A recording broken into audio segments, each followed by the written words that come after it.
हम अनु ठाकुर अहाँ सब गोटे के प्रणाम करै छी। एगो होली गीत गाबि रहल छी। नीक लागत तऽ लाइक शेयर सब्सक्राइब करब और कमेंट्स में लिखब केहन लागल।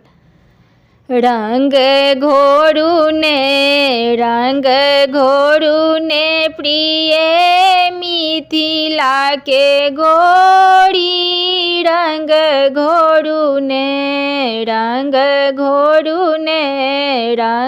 घोरू ने प्रिय मिथिला के गोरी।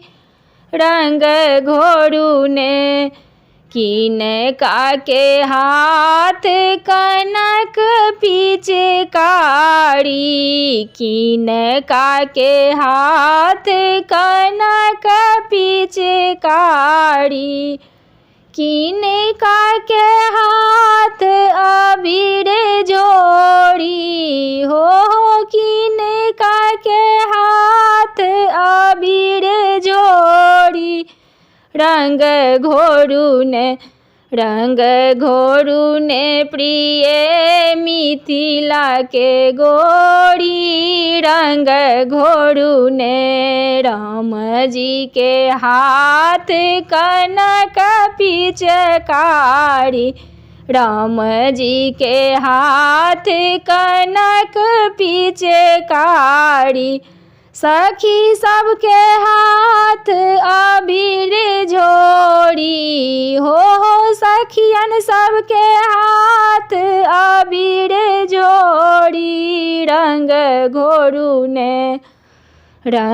घोरू ने प्रिय मिथिला के गोरी। रंग घोरू ने किनका के भीजल लाल रे पगड़िया। किनका के भीजल लाल रे पगड़िया। किनका के भीजल चिर चोली हो। किनका के भीजल चिर चोली। रंग घोरू ने प्रिय मिथिला के गोरी। रंग घोरू ने राम जी के भीजल लाली रे पगड़िया। राम जी के भीजल लाली रे पगड़िया। सीता जी के भीजल चिर चोली हो। सीता जी के भीजल चिर चोली। रंग घोरू ने प्रिय मिथिला के गोरी। रंग घोरू ने किनका के पहिरन लाली रे पगड़िया। किनका के पहिरन लाली रे पगड़िया। किनका के पहिरन कुसुम चुंदरी हो। किनका के पहिरन कुसुम चुंदरी। रंग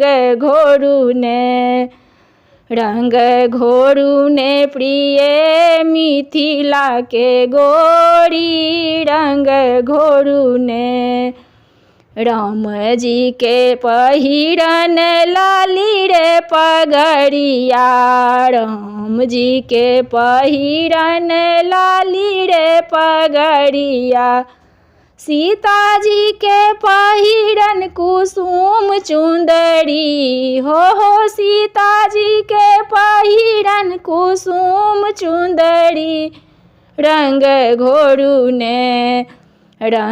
घोरू ने प्रिय मिथिला के गोरी। रंग घोरू ने प्रिय मिथिला के गोरी। रंग घोरू ने